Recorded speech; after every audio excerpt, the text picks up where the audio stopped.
Testing, 1, 2, 3. What's good, people? And yes, Christians need to be ruthless. As we all can see, the church has gone bloody soft, and I'm not liking it. A lot of Christians, we don't like that the church has gone soft. And because we're unable to call out sin, or because we're afraid, the church, they're afraid to call out sin.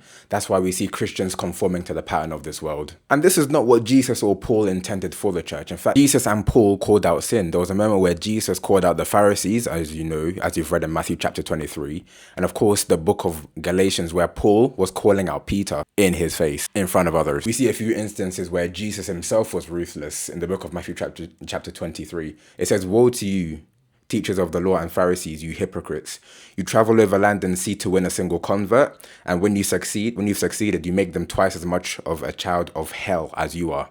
Ruthless. Jump straight to verse 25. It says, "Look, woe to you, teachers of the law, the Pharisees, you hypocrites. You clean the outside of the dish and cup, but outside they are full of greed and self-indulgence." Even the next verse, it says, "Blind Pharisee, first clean the inside of the cup and dish, then on the outside you will be clean." And even in verse 27, Jesus says, "Woe to you, teachers of the law and Pharisees, you hypocrites. You are whitewashed tombs." Jesus went as far as to say that they are whitewashed tombs, which look beautiful on the outside, but on the inside they're full of dead men's bones and everything unclean. So as we can see, Jesus himself goes in on the Pharisees. This is how much we should care about truth and righteousness, and also about not wanting the word of God to be maligned by non-believers, as well as some believers, the immature ones. We Christians, we should love truth that much to the point where we have to call out sin in the church. Even in the book of Galatians chapter 2, where Peter was sitting with the Gentiles, but then when the Jews were approaching Peter would back away, and Paul saw everything. Paul said, "When I saw that they were not acting in line with the truth of the gospel,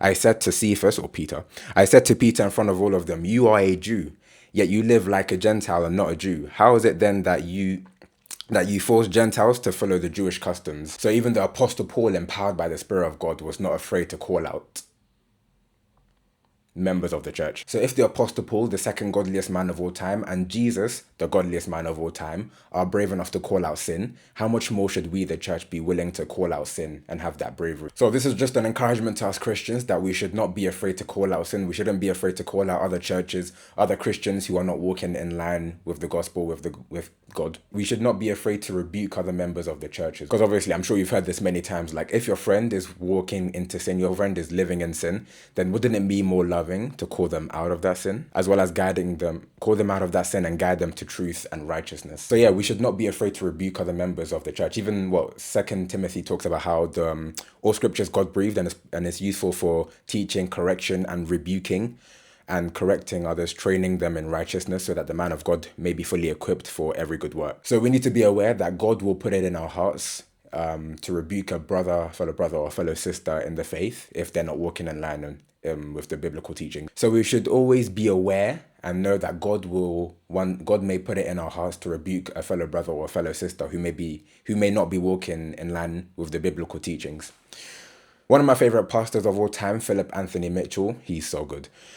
He talks about, he mentioned in a podcast that I saw a podcast clip on Instagram, and in the clip he talked about how we shouldn't really worry.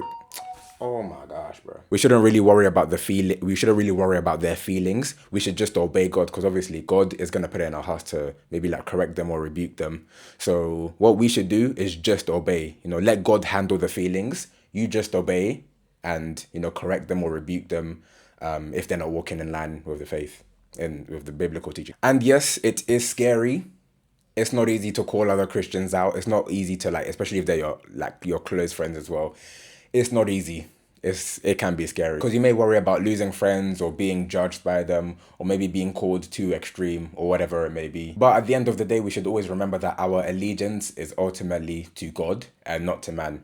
Even says in Acts chapter 4 and 5, Peter was talking about at one point he said, should we obey God or should we obey man? Should we listen to God or should we listen to man?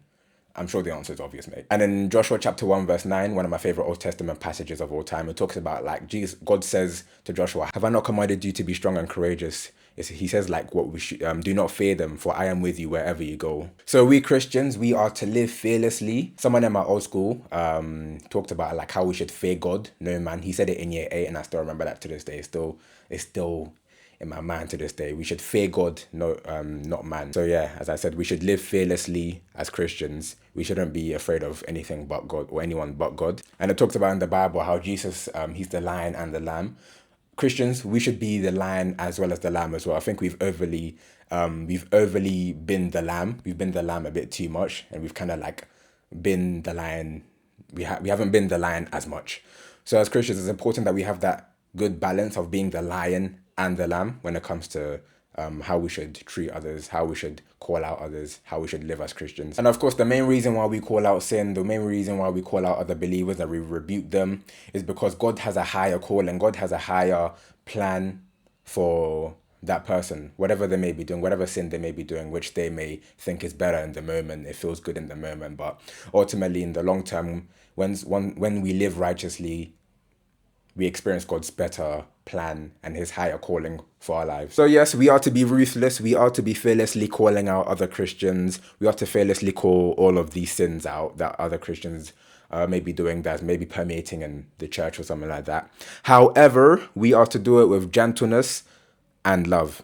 You know, we are to speak the truth to others in love. That's the main thing. Yes, it's good to speak the truth, but one of my friends said in church Bible study, he talked about how like truth without love just comes off as harsh. So yes, it's good to speak the truth, but if love and gentleness and kindness is not involved as you speak the truth, then you could end up causing more harm than good. You know, you don't want to be like Andrew Wilson, whose salvation I have actually been questioning in my mind.